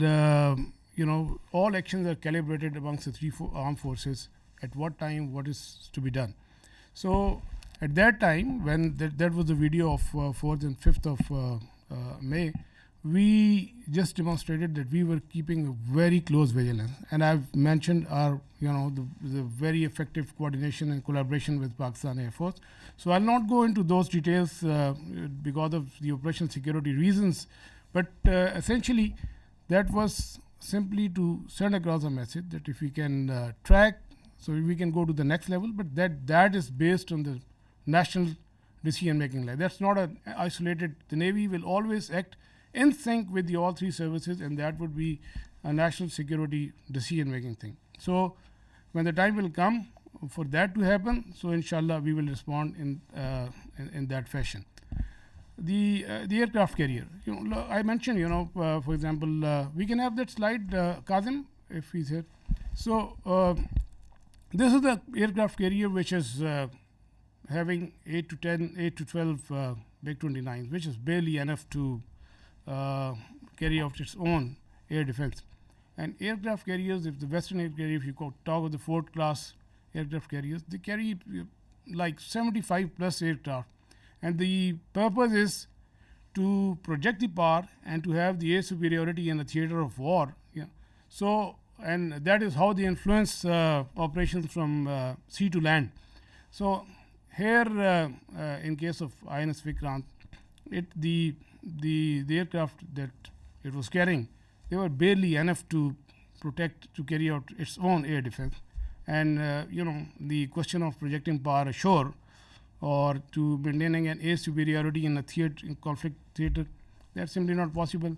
We know that, the Indian Navy understands that, and that is why it was more of a psychological, trying to create a deception or a psychological effect, and we fully understood that. And like I said, we were always ready. Had there been any aggression, we, in close coordination with Pakistan Air Force, we were always ready. They were cockpit ready to generate a response. We have a mechanism worked out with the Pakistan Naval Aviation assets and Pakistan Air Force assets. So the response was always ready.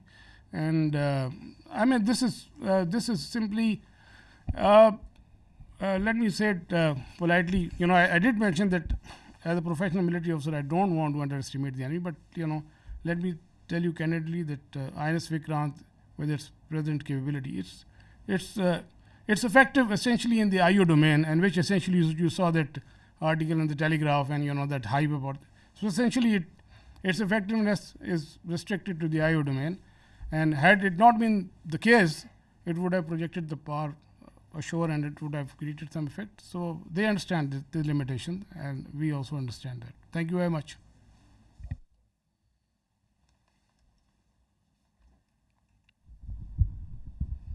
जना साहब जी, खालिद महमूद जी, express TV से।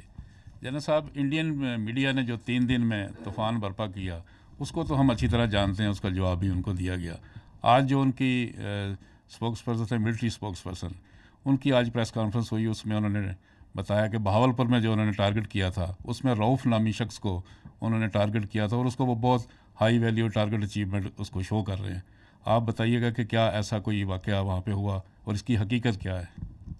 I think this question was discussed day before once we had the last press conference.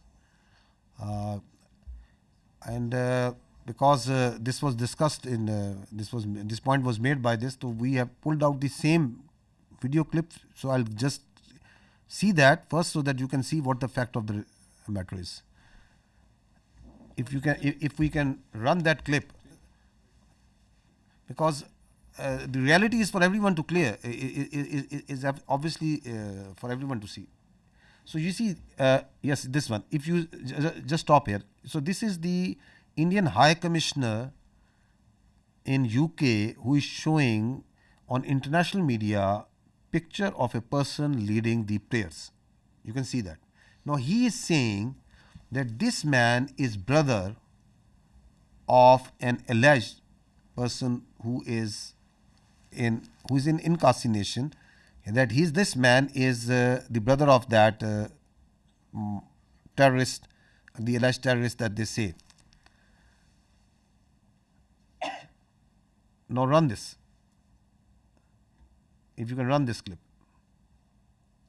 This person here is a sanctioned terrorist under the American sanctions regime. His name is Hafiz Abdul Rauf. So he's saying, stop here. So he's saying he is Hafiz Abdul Rauf, who is a sanctioned terrorist, and this terrorist is leading this prayer. So he is a High Commissioner of the Indian government. No, go ahead. That you're mentioning. Look who's behind it. Pakistani military. Look at the coffins there. They have the Pakistani national flag. Masood Azhar's brother has been killed in Operation Sindoor. That's Maulana. Now stop here. Rauf Azhar. Masood Azhar. Kindly, please.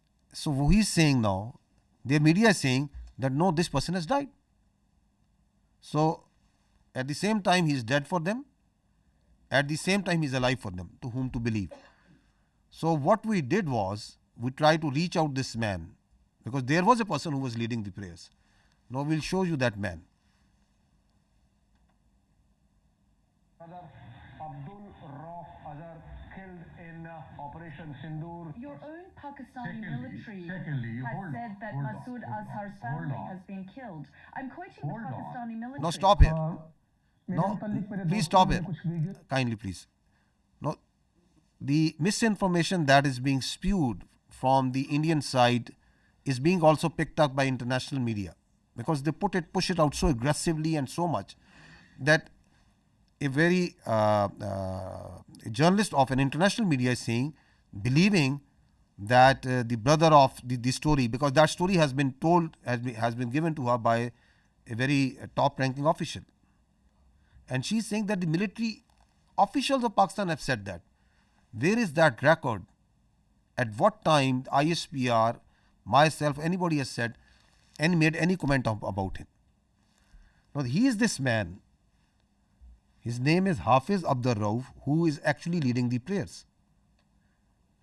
And listen to him what he is saying. जी एक जनाजा पढ़ाने की मुझे बड़ी ही शदीद तकलीफ है और रंज भी है कि बगैर किसी तस्दीक के, बगैर किसी तहकीक के मेरे बारे में इतनी बड़ी बड़ी बातें और बैनुल अक़वामी चीज़ें बयान कर दी हिंदुस्तान ने और उनके मीडिया ने, जो बिल्कुल ही मुज़क्का खेज़ है और जिसका हक़ाइक़ से क़तन कोई ताल्लुक़ नहीं है। मेरी ज़िंदगी सबके सामने है। मेरे माँ बाप उस्ताद थे, मैं खुद तालीम दोस्त आदमी हूँ। मैंने पहले कॉलेज में पढ़ा, स्कूल में पढ़ा और बेहतरीन मेरी एजुकेशन रही। So he's saying, I am surprised that I am being talked by the Indian media. So my parents were teachers.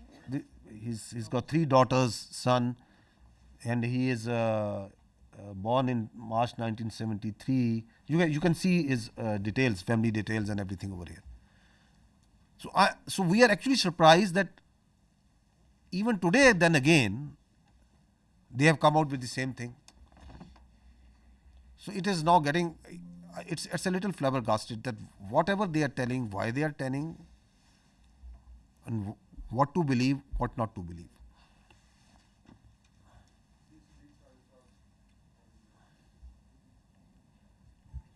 Sadiq साजा जी, एक न्यूज़ से रब नवाज साहब आपसे सवाल है कि अभी थोड़ी देर पहले INS विक्रांत के हवाले से बात हुई कि इंडियन सोशल मीडिया जो था और उनका अपना मीडिया बहुत ज़्यादा हाइप क्रिएट कर रहा था, और फिर उसके बाद टेलीग्राफ की एक स्टोरी आई, फिर कराची की बंदरगाह کے حوالے سے کہ اس کے اوپر اٹیک ہونے والا ہے. پھر آپ دیکھتے ہیں کہ انڈین نیوی جو ہے وہ ہم سے 3 گنا وہ بڑی ہے. تو لیکن آپ نے یہ بھی کہا کہ ہماری جو فورس جو ہے وہ خاموش فورس ہے. تو کیا یہ جو خاموشی تھی کسی طوفان کا پیش خیمہ تھی جس کی وجہ سے وہ اٹیک نہیں کر سکے؟ کیونکہ ادھر تو لڑائی ہو رہی تھی اب آرمی کی بھی اور فضائیہ کی بھی. جی بہت شکریہ. وہ انڈین میڈیا نے تو آپ نے دیکھ لیا تھا کہ وہ کراچی پہ وہ اور باقی بھی لاہور کی بندرگاہ پہ بھی قبضہ کر لیا تھا جو آپ نے دیکھا اس پہ. تو وہ تو let's keep that aside. So again میں نے کہا نا کہ یہ بھی جو ٹیلی گراف کی بھی جو ساری یہ انفارمیشن آپریشنز ہیں اور جو میں نے آپ کی کیپیبلٹی بتا the end Indian navy also understands کہ اس کی کیا کیپیبلٹی ہے. اور اس کی فار ایگزامپل کراچی سے قریب لے کے آنا 400 میل میں میں نے آپ سے کہا even at that range and if it comes even closer so that makes it extremely vulnerable. They understand it perfectly well. ایک تو جو کوآرڈینیٹڈ تھریٹ ہے naval air arm and the Pakistan air force جو جنریٹ کرتی ہے وہ, اور even جو ہماری سب سرفس ایلیمنٹس ڈپلائڈ تھے تو وہ دے فلی انڈرسٹوڈ ایٹ آل ٹائمز کہ کیا تھریٹس ہیں. لیکن ظاہر ہے کہ میں نے جیسے کہا کہ جو وار کی پروسیکیوشن ہوتی ہے that's not an isolated service matter, that is coordinated at all 3 services level. تو وہ اس میں جو ڈیسیژن میکنگ ہوتی ہے وہ اسی حساب سے ہوتی ہے. اور لائک یہ میں نے کہا نا آئی او ڈومین میں جیسے آپ نے ٹیلی گراف کا ذکر کیا اور پھر وہ ایک تھوڑی سی تشویش سی پہلی تو وہ more of I O domain میں تھا. وہ تو جب اس سے بہت پہلے بھی جو ہے around I think 23 26 of April بھی جب وہ کاروبار سے نکلا تھا تو اسی دن وہ کراچی پہ پہنچ بھی چکا تھا. تو وہ بھی اس دن آپ نے ان کی میڈیا میں دیکھا ہوگا. تو وہ یہ سب اسی آئی او ڈومین میں تھا. اور capability they all understand and while I am not undermining لیکن I am just be factually correct. We understand we have our plan ready. اور مطلب اگر کوئی ایڈونچرزم کی طرف آتا ہے تو we will take them down. Thank you very much. We news سے ہوں سر. اس میں جو آپریشن ابھی لانچ کیا گیا تھا اس میں کافی اسلامک ٹرمنالوجیز یوز کی گئیں. بنیان مرسوس جو انڈین میڈیا سے تو پروناؤنس بھی نہیں ہو رہا تھا. اس کے علاوہ فالمغیرات صبحن یہ صبح کے وقت اٹیک کیا گیا جو کہ ایک سنت تھا. تو یہ کس کی کیا حافظ صاحب کا آئیڈیا تھا؟ یہ کس طرح پلان ہوا ہے؟ دیکھیں پاکستان کی جو افواج ہے پاکستان کی جو فوج ہے اس کے اندر جو اسلام ہے it is part not personally of our beliefs of each one of us. It is part of our training. It is part of our faith. Iman, taqwa, jihad fi sabilillah. That's what drives us. That's our motto. And alhamdulillah, we have a chief of army staff who has a strong belief. تو leadership جو سی ہے جو اوپر ہوتی ہے اس کا جو belief ہوتا ہے اس کی جو کمٹمنٹ ہوتی ہے وہ ٹرانسلیٹ ہوتی ہے انٹو ڈفرینٹ طریقوں سے آپریشنس میں بھی. تو یہ جو نام ہے یہ کیا بتاتا ہے؟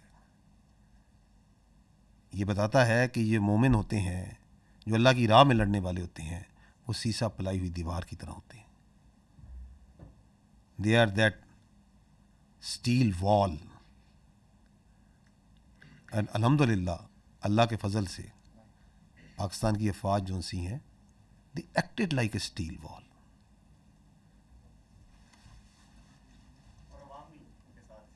جی بغیر کسی شک کے میں نے اس لیے شروع میں کہا کہ سب سے پہلے ہم اللہ سبحانہ و تعالیٰ کے آگے سجدہ کرتے ہیں, شکر کرتے ہیں, پھر ہم پاکستان کے عوام کا, پاکستان کے یوتھ کا, پاکستان کے میڈیا کا, پاکستان کے سیاستدانوں کا, تمام پولیٹیکل پارٹیز کا, اس وقت جو ہماری پولیٹیکل لیڈرشپ ہے ان کی حوصلہ مندی کا. یہ جو آپ نے رسپانس دیکھا ہے it is the all elements of national power. How quickly they came, how quickly they gel together and they were all that steel وال.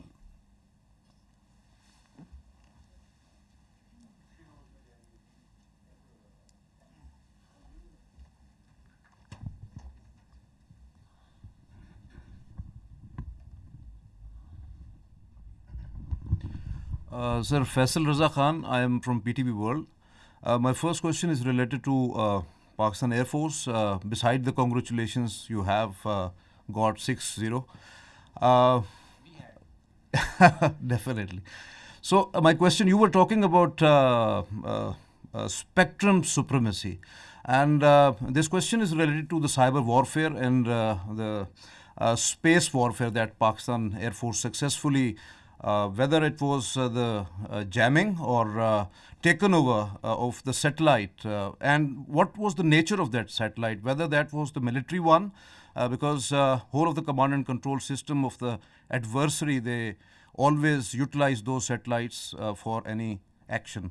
That's one. And with the silent guy of Pakistan Navy, Vice Admiral Rab Nawaz Sahab. Sir, in Pulwama, we have seen on 4th of March 2019 when Pakistan Navy successfully detected the Indian nuclear capable submarine. And in Navy terminology, we always say detection means destruction. So beside P8I Poseidon, whether you have taken over any sort of a signature of the Indian submarines, because in submarine warfare, most of the times naval assets, number one is the submarine that always go off the harbor and get into the enemy territory. So you have got any sort of a signature in any sort of your asset, from any sort of your asset, any signature of the adversary? Thank you, sir. Sir, please. Thank you very much. Thank you very much for your question. And you're right that we did make a mention of that detection on 4th of March in 2019 after the Pulwama incident, when we detected one of the submarines south of Pasni at that time. I will, because of the operation security reason, not like to comment on that, but let me tell you this thing, that we had a very effective anti-submarine warfare surveillance during this time. We exactly knew when the submarines left the harbor and where they were likely to be deployed. And we also had a very effective deterrence operations in play, which I think they were successful in keeping these submarines at bay. So beyond that, I will not like to comment on any further. Thank you very much. Regarding spectrum supremacy, जैसे कि I mentioned, it's a critical component, a very vital component, cardinal for the electromagnetic spectrum, and that we have cyber and space. They come hand in hand with EW, with the satellite. The satellite that was jammed was a military satellite used by them. The downlink is scuttled. It leads to decision paralysis if done on a continued level. There is no communication where beyond line of sight platforms are acting, so they kind of get redundant. Whenever any payload is within line of sight, it is working on certain other principles. When it is going beyond, it goes on SATCOM, and the SATCOM is denied, so its effectiveness is reduced to almost nil.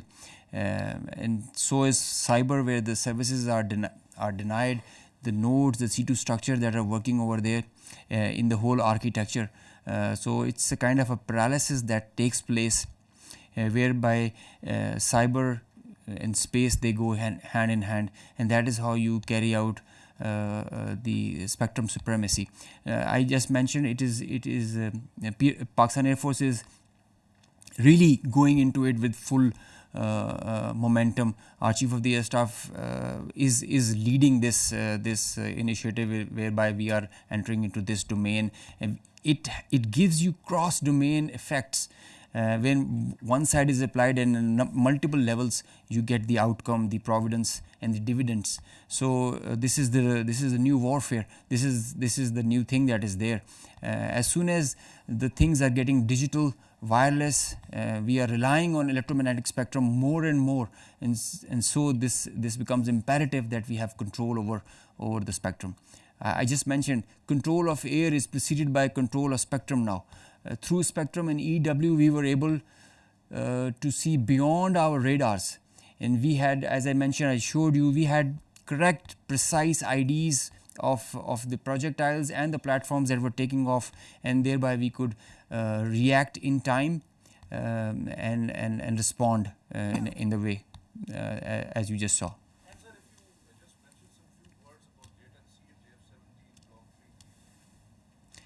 JF-17 is a very potent platform. Pakistan is employing them very effectively, as you just saw.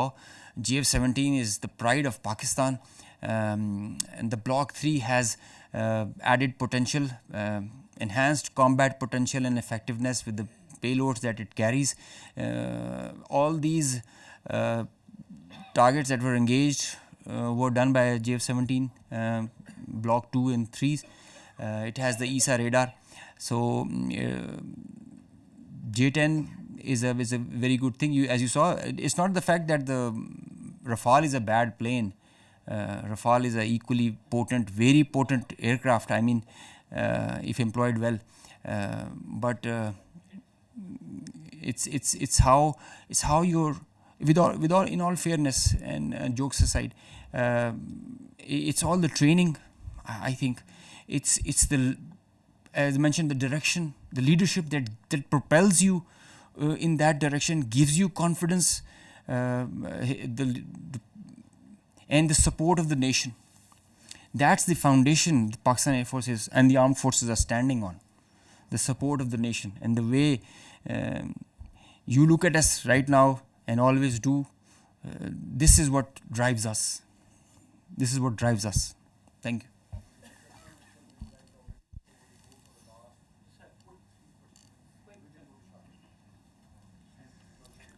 He's asking that the questions should not be quick, the answers should also be quick. I'm sorry.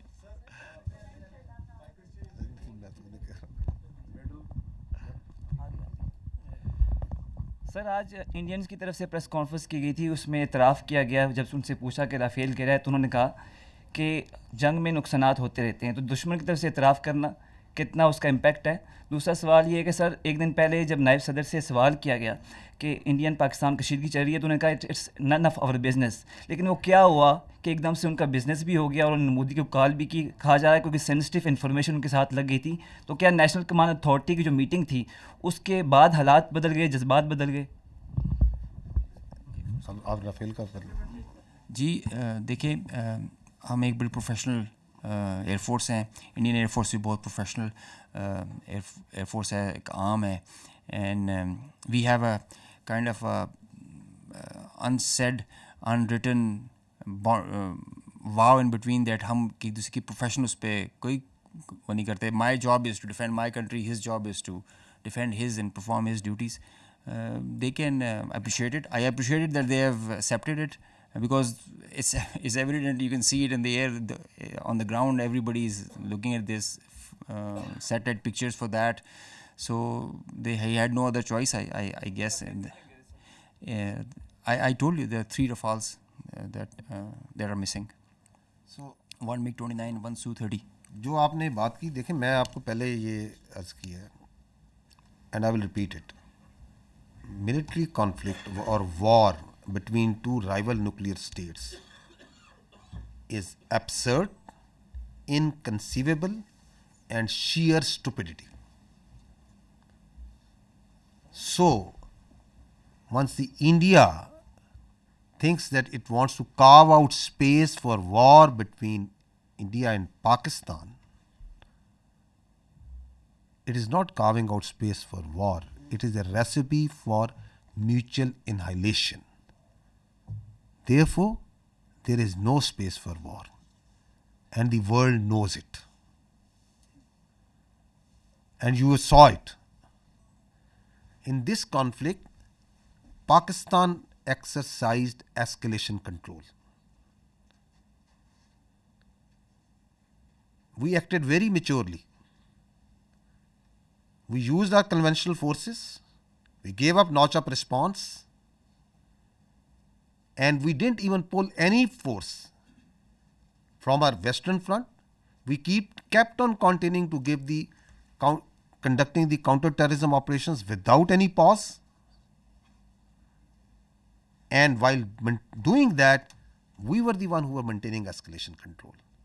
And you saw that manifestation, that on the morning of 10th, who is asking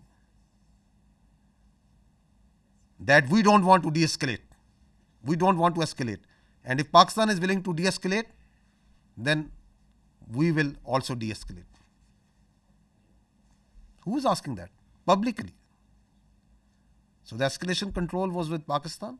We were acting very maturely, and we understand that this is this notion of carving out space, it is madness. And that's why you said, that's why what you referred to, the world community, the international players, they very well understand that. Sir, I'm from Chinese media. My name is Yusuf Khan. So my question is that, sir, there is a news on foreign media and also on social media. Sir, my name is Yusuf Khan. I am from Chinese media, CCTV. Sir, there was a news on foreign media and also on social media that Pakistani Air Force entered the Indian airspace. I just want to know this, sir. Okay, let me answer you before the AVMs gives you the specific. Please, if we have to stay away from what's all coming on media and social media. If we go as per the conduct of this military conflict by the media and social media, then there were 15 attacks that Pakistan made. Karachi is already burned. Quetta is gone. And God knows what all has happened. There's a female pilot also in our captivity. I don't know. So let's try to stick to the facts, and let's not try to stay what the media or social media is saying.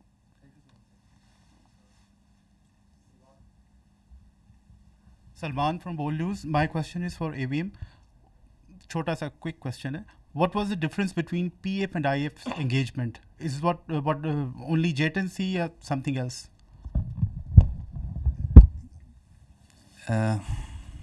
I think I did mention JTNC is a potent platform. So is JF-17, F-16, and Rafale also. It's how you employ them. It's a training. I think it is a training. It is the mindset. It is the mindset of our pilots, the aggressive mindset that we take. Pakistan Air Force, alhamdulillah, is giving training to foreign countries. They are coming and asking in numbers. They want to come and have training with us. We have been invited on international exercises. The kind of level of training we have is remarkable. So I can say with great conviction that the difference was in the mindset, in the leadership, in the whole architecture. Platforms do come in play. They are there. I mean, you cannot just rule out them that they don't mean nothing, but they are one part. But the main driving force is the culture of the organization, the leadership, the mindset it has. Iqbal said, "Kafir hai to karta hai shamsheer pe bharosa, momin hai to betegh bhi ladta hai sipahi."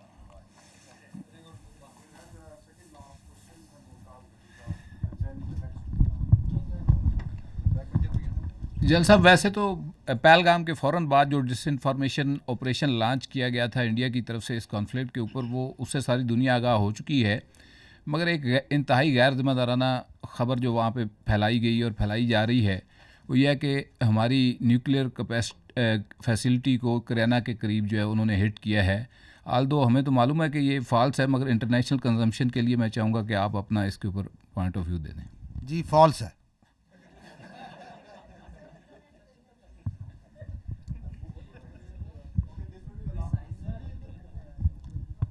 D साहब, thank you. Ghazanfar साहब, आपका तो बहुत शुक्रिया कि मुझे सवाल करने का मौका मिला, और मैं ये भी रिक्वेस्ट करूँगा कि बार बार जिस प्रेस कॉन्फ्रेंस पे भी हो मुझे सवाल करने का मौका मिले। और अला नूर वज़ीर हूँ, मशरिक़ पेशावर ग्रुप से। मेरा सवाल ये है कि भारत और पाकिस्तान दोनों एक दूसरे पर दहशतगर्दी के इल्ज़ामात लगा रहे हैं, तहफ़्फ़ुज़ात। तो ये इल्ज़ामात या तहफ़्फ़ुज़ात कैसे दूर किए जा सकते हैं? मिल बैठ कर किरदार अदा करना चाहिए दोनों ममालिक को। और दूसरा सवाल मेरा ये है कि अगेन अगर मतलब इस तरह ड्रोन आते हैं तो गिराने के लिए क्या अमल है? और साथ साथ जो मतलब भारत की जानिब से आपने बात की लोगों की कि हमने लोगों को टारगेट नहीं किया, तो आपका लोगों के लिए मैसेज क्या है और फिर भारतीय आर्मी के लिए आपका पैगाम क्या है? देखें, वो जो ड्रोन है वो 84 से आपका दिल नहीं भरा जो हमने गिरा दिए हैं। जितने आए थे गिरा दिए, ठीक है, आएंगे और गिरा देंगे. तो आप please there is no issue, remain totally comfortable.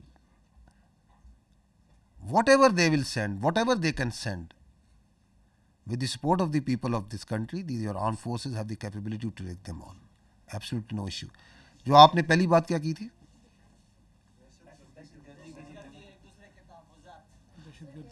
You see, we have to first this issue of the scourge of terrorism. Who is facing it? It's Pakistan. Who is sponsoring it? Who is abetting it? It's India. So that's the reality. Do you think that they are conducting, they are prosecuting terrorism in Pakistan through multiple proxies? How to deal with it?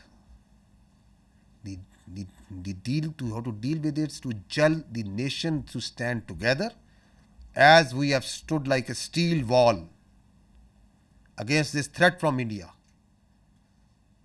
This steel wall will smash this terrorism also, whatever they may do, whatever proxies they may put.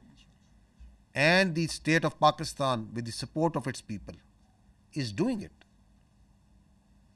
It requires the whole of the nation approach. I will not go into the details. I have multiple times said that we have these 14 points of the National Action Plan. We have to implement that wholly. So this terrorism is not going to go away by talking with India. We don't look outside. We don't beg anyone that don't do this. Our strategy is not hope. We are a proud nation and we will finish off this terrorism. There should be no doubt in it.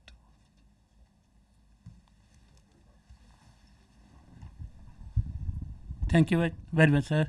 Asghar Ali Mubarak Daily Mail से हूँ sir. जिस तरह का एक पाकिस्तान ने माशाल्लाह मशरक़ी side पे जो फतह ये हासिल की है और कौम की मैंने देखा है कि खुशियों से उनकी आंखों में आंसू भी, लेकिन दिल उनका जो है आपकी आर्म फोर्सेस की वजह से बहुत जो है वो दुआएं दे रहा है. तो क्या हम मगरबी साइड पे भी इसी तरीके से इस जो मोमेंटम है उसके ज़रिए दहशत गर्दी के ऊपर काबू पा लेंगे, जिस तरह बलूचिस्तान के अंदर, जिस तरह के पी के अंदर हम देख रहे हैं कि मुख्तलिफ एरिया के अंदर, तो हम ये समझ सकते हैं कि ये जो मशरक़ी साइड के ऊपर जो इतनी बड़ी फतह याबी हासिल की है उससे पाकिस्तान काफ़ी अरसे से हालत जंग में है, तो उसको भी हम इसी तरह जो है फतह याब से हमकरार करेंगे. मैं यही अर्ज़ करूँगा, इस दहशत गर्दी को पहले तो अव्वल यकीन रखें कि हम इस पे काबू पाएंगे, काबू पा लेंगे अल्लाह ताला की मदद से और नुसरत से. उसकी कुछ वजूहात हैं. उसकी वजूहात ये है कि हम सच पे, हम हक पे हैं. उनकी ये जो आइडियोलॉजी है, परवर्टेड आइडियोलॉजी है, ये इस्लाम नहीं है. इसका इस्लाम से, दीन इस्लाम से, इसका इंसानियत से, इसका पाकिस्तानियत से कोई ताल्लुक नहीं है. इसका हमारे रस्म व रवाज से कोई ताल्लुक नहीं है. मजलूम को मारना, खुदकुश धमाके करना, मस्जिदें उड़ाना, किडनैपिंग करना फॉर रैंसम, भत्ताखोरी, स्मगलिंग, इसका क्या ताल्लुक है इस्लाम से? इसका क्या ताल्लुक है इंसानियत के साथ? तो we are on the right, the nation is on the right. You have a battle hardened army. what we just need is that we stand together the way we have stood together. And this nation, for its survival, for its prosperity, is standing together. आपको नजर आ रही है ये कौम मुत्तहिद, इकट्ठी, एक अज़म, एक चमक हमें नजर आ रहा है, आपको नजर आ रहा है. एतमाद, बावजूद तमाम कोशिशों के दरार डाली जाए इस मुल्क के इदारों में, इस मुल्क की अफवाज में और अवाम में, किस तरह मुत्तहिद हुई है कौम? क्योंकि हमें पता है कि रियासत माँ होती है.